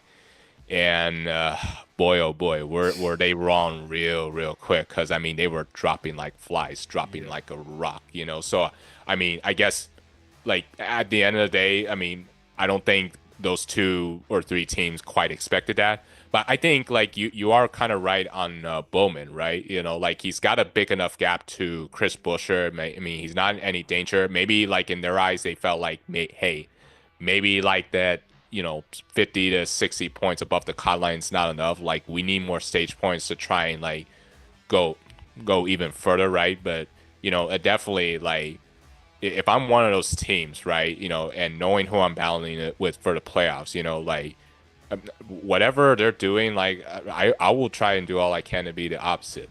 Even if that may not help me win the race, like I'll still get a better result than what I would have if I just done the same thing as them. So it's just it's always a cat and mouse game, especially when you're trying to get in that top 16, and some teams try to be desperate to try and do all they can to get their driver track position or put themselves in a position to where they can win the race. So it's definitely a tough situation for all three of them. One more thing I'll ask you before we get on to race weekend rankings.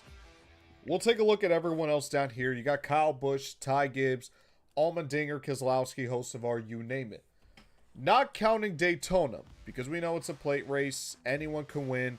We saw last year with Harrison Burton. Who do you think of all the guys down here, who has the best shot to win their way through Richmond? Short track, not a lot of cautions typically, usually a lot of long green flag runs. Really, you have to save and conserve your tires. Of everyone down here, 17th on down, even we'll include the three guys here, Reddick, Bowman, Buescher. Who do you think has the best chance to lock themselves in through Richmond? Well, I'm trying to think. Like you definitely have two guys like Bowman and Buescher that have won at Richmond before. Like I think Bowman, he won at Richmond in 2021, so he definitely has experience on like how to get around Richmond and how to win, right? So like, but I think with Buescher though, and especially the performance he had today with finishing third, I wouldn't be surprised if he be the guy that could possibly sneak in and get a win at Richmond, so that way he doesn't have to worry about Daytona. Like I think for Reddick and Bowman, like either of those two guys can win though, but like I think in the position they are, they just got to make sure they don't put themselves in a bad spot, to where they get caught up in somebody else's mess, to where they end up losing more points than they should have. But out of those three, I would probably put my money on Chris Buescher possibly winning Richmond if that comes to be the case. What about the RCR duo? Kyle Busch, he's won at Richmond, I believe, 6 times. I know most of those were with JGR, but he's obviously very experienced around the track. But what about Austin Dillon? He's been running better recently. He's been getting a couple top 15s and a couple top 10s. And I know how he won Richmond on that last lap was less than ideal, to put it lightly, but had Stenhouse and Ryan Preece didn't try to play patty cake with each other in the last lap, he was going to win that race off pure speed, off pure merit. He hounded down Denny Hamlin at the end and got the win. He was going to get the win regardless. So can you see Austin Dillon going back-to-back at Richmond with the kind of the resurgence we're seeing from him and a little bit of RCR? What would you say the 3 chances are to getting back in the victory lane at the track he did a year ago? Well, I mean, given the fact that, like, for Austin Dillon, like, he should have won that race last year, right? Like, it had a knock on with, like, both Preece and Stenhouse crashing in turn 1 for, running in the back, like, he should have won that race. So I definitely could say that, like, RCR is going to be thinking about, like, that race and feeling like, hey, like, we know how to get around Richmond. We can win here again, with clean and aggressive fashion, right? And definitely, possible for Kyle Busch to win it as well. I mean, given his experience in Cup Series, like he understands how to take care of his stuff, knowing when to push, when to not, like, if I'm that 8 team, like I would want to take the setup that the 3 car had last year, and just try to make it work and see if that's enough for Kyle Busch to finally get a win and lock himself into the playoffs. But, I could definitely see scenario the next weekend at Richmond where, like, the RCR team, like, they're going to have some confidence in terms of, like, making sure the cars are right at Richmond, knowing that, like, they can win it there, just like how they should have won it the way they wanted to last year. Yeah, I agree. I mean, trying to see some guys, maybe. I mean, Austin Dillon is one, like we mentioned. Kyle Busch, he's won here before. Ty Gibbs has been a little faster as a recent too, but I just don't think he has enough juice to get it done at Richmond. Keselowski is another one. I mean, he's been doing better. He led the most laps at Iowa. Iowa is basically bigger Richmond in terms of layout, so I could see the 6 car being up front there as well. Hocevar, he's had speed at times, but I think he's just too wild and reckless to, get himself a win. But overall, I think I agree with you. I'd probably give it to the 17 to lock himself in over anyone. And it's kind of funny because everyone around the cut line is pretty good at Richmond. Reddick is usually top 10 threat there. Bowman and Busch are obviously won there before. Yeah. And Kyle Busch and Ryan Preece. So, yeah, I'd probably give it to Buescher, but keep an eye on the 8, keep an eye on the 3, and keep an eye on the 48. Yeah, I would definitely agree with that as well. Obviously Richmond with that worn out racetrack, it's going to chew up tires for breakfast, lunch, dinner, you name it. So whichever driver can do the best in terms of taking care of their tires, will be the one that will come on top. And even remember too that even last year's race, that was when NASCAR had the option tire with the soft and the hard tires. Wow. They're not going to have that this year, so how this year's race is going to play out will be anybody's guess. I guess you might want to watch out. You may want to watch last year's race and think of which driver was the best when they had the hard tire on, and or maybe not the hard tire, but which driver was best on the soft tire, and see if this same thing is going to apply when everybody's got the same tire when they go into Richmond. And I think you'll find your answer too on who could possibly be the favorite to win next week, to try and either keep the playoff points going into the playoffs, or somebody find a way to lock in before Daytona. That's true. Yeah. Especially no tiring. It should be softer. So again, who was the fastest on the softer tire? That's going to be really important to watch. I'm glad you mentioned that. Yeah. Antonio, boys, my phone is on 1%. Armani, it was great speaking to you. Thank you for being an open book, bro. It was a pleasure. Thank you, Antonio, for being on the show. My man, Antonio. All right, let's move on to race weekend rankings. If you guys don't know how this works, if you notice in the description, there are 2 links. You can click on them, and then you can submit your race weekend rankings.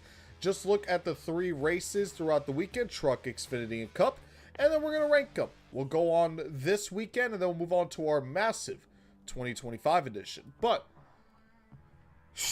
I'm going to put the Xfinity race 1, I'll put Cup at 2, and I'll put Trucks at 3. Trucks, kind of at the end, it was a little sloppy, it was a little chaotic, and you had a little bit of the fuel strategy at the end, but overall, I'm not a fan of sloppy races, especially towards the end. So, I feel way too many overtimes. Exactly. Way too many overtimes. Yeah. I feel like out of all the races, the trucks had the overtimes, but it was the most forgettable out of the 3. Yeah.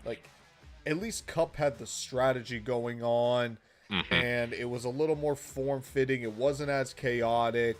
Yeah, the race, maybe the on-track product wasn't the greatest because of this next-gen car, but you had that strategy in there. SVG had to work his way through the field, so it had a little more substance to it, whereas the trucks was kind of just everyone crashing into each other.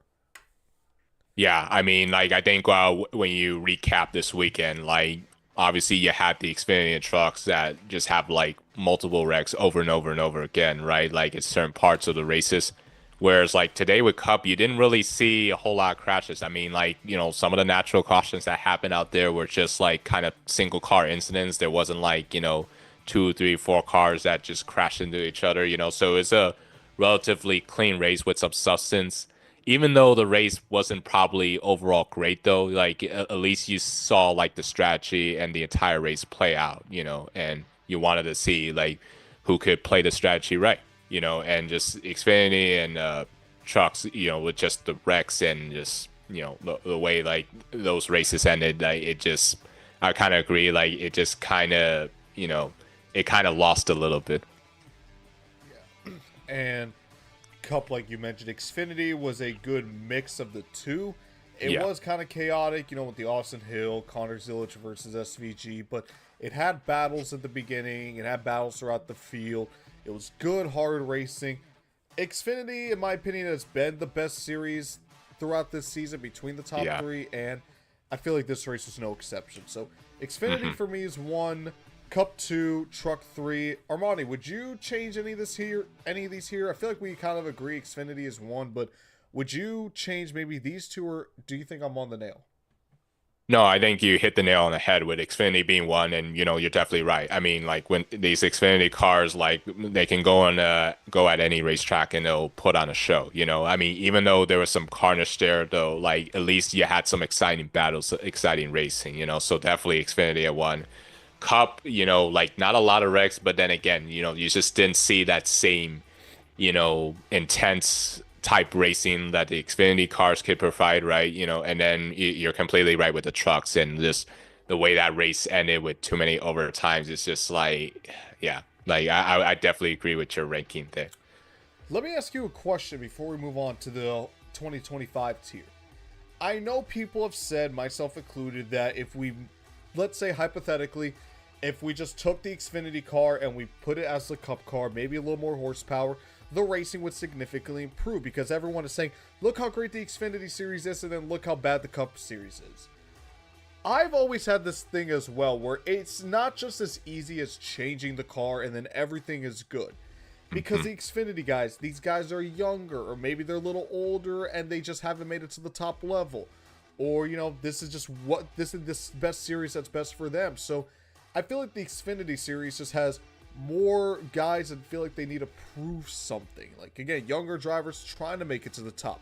Guys who were at the top and then had to move down to the bottom trying to prove that they still got it. And I feel like that little chip on their shoulders is what allows them to be a little more aggressive. On top of that, the races are typically like half the distance of the Cup series, so less time really for these guys to make any spots at all. And I feel like it's a combination of everything as to why the Xfinity series is as good as it is, on top of the fact that it just has a good race car. So what are your thoughts on that as a driver? Do you think it's as simple as just taking the Xfinity car, making it the Cup car, and then calling it a day? Or are there those other factors that not a lot of people talk about that, help kind of this, putting it in a melting pot, if you will, and that is why the Xfinity series is as good as it is? Yeah, well, I think the first thing people need to remember is that, like, the NASCAR Cup Series was the first series to run the style of car that the Xfinity cars run now. It all started in 2007. Then the Xfinity Series created their own version of it in 2010, and pretty much have run that same style of car since. So, like in NASCAR's case, they don't have a history of just like whatever they're racing now. They're just gonna go back and reuse some of the same body style that they used to race before. Because at that point, like, a lot of engineering and innovation is just, it's just not even possible to just like reuse something from before. Especially when you've already moved on it and you're trying to move forward and improve. Although I will say, like, if you're going to try and like build a car that resembles an Xfinity car, like the best thing you can do is try to take some inspiration, think of the components and try to recreate it. It may not be exactly the same, right? But you can kind of create it to where it's got some of the same characteristics as an Xfinity car as, and we might end up having a pretty good Cup car, that people would love to watch on Sundays. I will say though, like, as far as the Xfinity cars, because because with those Xfinity cars, they just have the right platform of it with like the narrow tire, right? And they still got the track bar and the chassis to where, like, like those cars they just swing sideways, and you can push it to the very edge, and it's all up to the drivers to have the great car control to be able to keep them on track and not wreck, right? I think when you combine that car with like some of the younger drivers that they have in that series, when they know they have a car that they can do more with, sometimes it makes them try to push that car a little bit too much over the edge, right? To the point where like it's almost like a little uncontrollable, right? Like, because I mean, don't get me wrong, like, the Xfinity drivers, they're pros as well, They know how to drive as well. I think the best thing that like they need to do is just be able to like control, their emotions in the car, and just trust their instincts, trust their skill set behind the wheel, and just use it, and not treat these cars as their like bumper cars or battery rams, right? Like, you have a car that you can do more with it, where it doesn't have big time dirty air, right? Where like a driver in front of you slips up and you can take advantage of it, right? You don't feel like you have no shot to try and get by a car because of a mistake, right? So I think really I think it's just a combination of like you got so many young drivers that are trying to like prove themselves so hard to try and make themselves a cup driver, and they got a car that they know they can do more with, and sometimes they just need to do a better job in just harnessing, whatever aggressive, mindset that they have, and just trust their instincts, trust their ability, and to understanding that they can race hard, they can race clean without like treating them like bumper cars, so I mean, I think there's a lot that goes to it, but I mean, it's definitely not as easy as say like, let's go from the next gen car to Gen 5 car. It's not going to happen. I mean, I even heard these same things a long time ago when people were fascinated with the Gen 4 car, and we know how good of a car the Gen 4 was, but it's just NASCAR just doesn't have a history of like going back to a car that they once raced. So like the best thing you can try and do is, take some inspiration from that and try to recreate it to where it's got some of the characteristics of it, and make that be the cup car is the best way I can put it. And finally, the 2025 race weekend rankings tier. This is a big tier list. Thankfully, we are just a few months away, and looking at it, there's a lot of races. My goodness, we have literally ranked every race from February to now, including the Monaco Grand Prix, including some ARCA, and including the Indy 500. My goodness. I'm just thinking about that just now. But we got to add 3 more races here. I don't think any of the races were laughably bad. Like, F tier is just an abomination of a race. I never want to see that again. D tier is just very bad, but it's not like abomination level bad. C tier is just, I'll probably forget about the race by next week. B tier was pretty good. A tier was amazing. And S tier was contender for one of the greatest races of all time. I'll probably put, there's a lot of ads running on Tier Maker right now. I'll probably put the truck race somewhere in C tier. Like maybe the back of C tier. I'll put it here. You sure about that? Oh, you want it lower? Well, yeah. I mean, like if we're talking about the way that truck race ended with too many overtimes because like a lot of those drivers decided to just wreck and not race at the end. Like I'm not sure about it being in the C tier, in my opinion. Like I think probably. Well, like you said, there was some like good in that truck race, right? With like a little bit of strategy up until the end, So if anything, to me, I think that's kind of more of a D tier, I think. Where would you think that? Top of D tier? Yeah, probably in D tier. All right, we'll put it at the top of D tier. I was going to put the bottom of C tier, but okay. Yeah, because I mean, again, like you mentioned, the overtimes was just...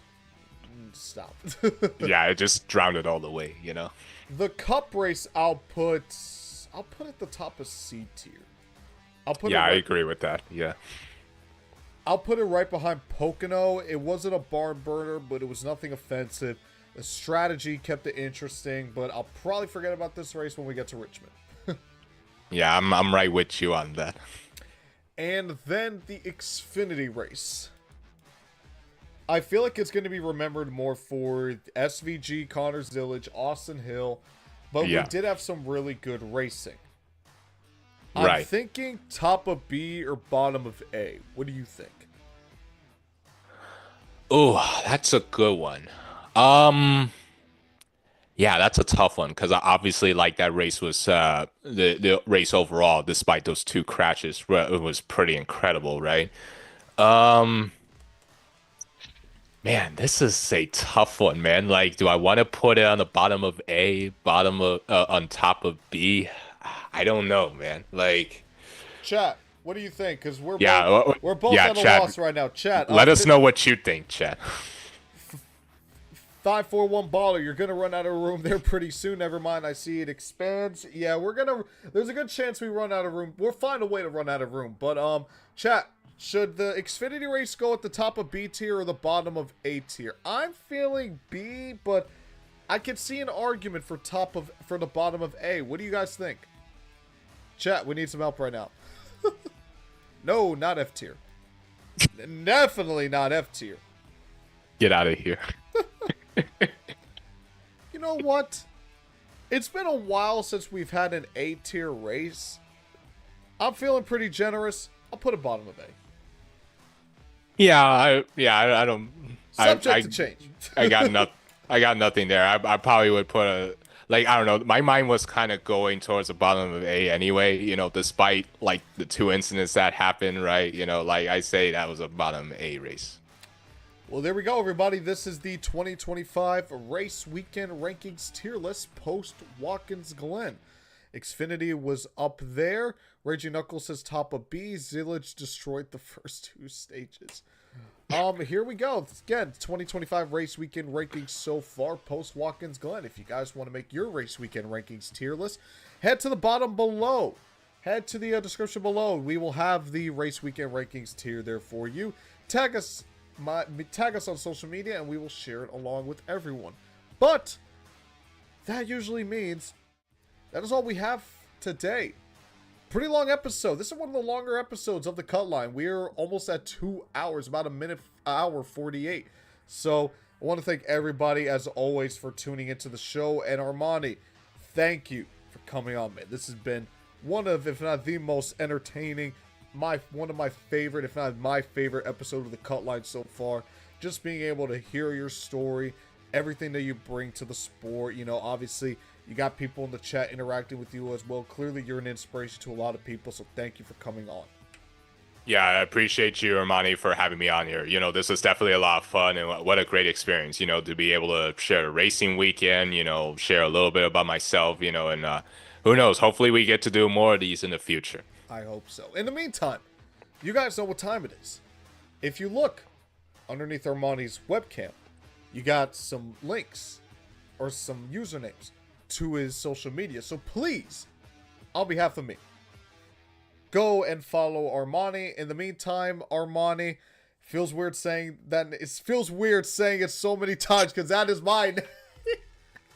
It's both of our names, pal. It's both of our names, exactly. So you're representing me too in a way. So when you win races, I'm thinking, yeah, I win races. No, I know that's not how it works, but you know, like it's awesome that because for the longest time I'm thinking, man, there can't be another person named Armani that I'm gonna meet in my life, and now I finally get to do that. You know, so it's pretty incredible how that all worked out. Before we go, what are the future plans looking like for Armani Williams? Is there anything that you could share with us? What does the future hold for you at the moment? Yeah, so as of right now, you know, like I always get people asking me all the time, like when my next race is, when are you gonna race next? And believe me, like, you know, we're working hard behind the scenes to try and look for some opportunities down the road later on this season, like in the fall, you know, when it comes to playoff time. But really the focus now is just trying to secure some partnerships to try and have me be full-time driver in 2026, you know, and so that's really what we're trying to chase after right now and what we're focusing on, you know, and as well as the end of the day, you know, continue to be that role model for the autism community, continue to be that advocate that, you know, millions of people with autism need, you know, and I'm happy to always share my story and share my message with them. That is awesome, Armani. Again, thank you for coming on. This has been awesome. And that's going to do it for us here, folks, on the Cutline. Thank you, all of you, for tuning in. As always, before we head down, please like this stream and subscribe to the Daily Downforce YouTube channel for all sorts of great content.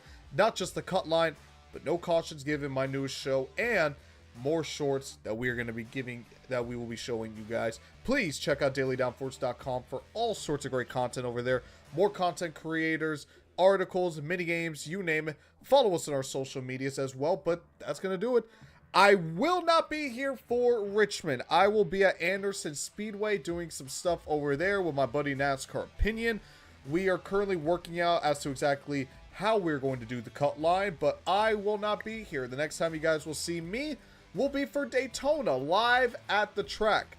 How is that going to work? I'm not sure exactly, but we're going to figure that out. But we'll let you guys know as it goes on. But thank you guys so much for tuning in, and we will hopefully see you next week at Richmond.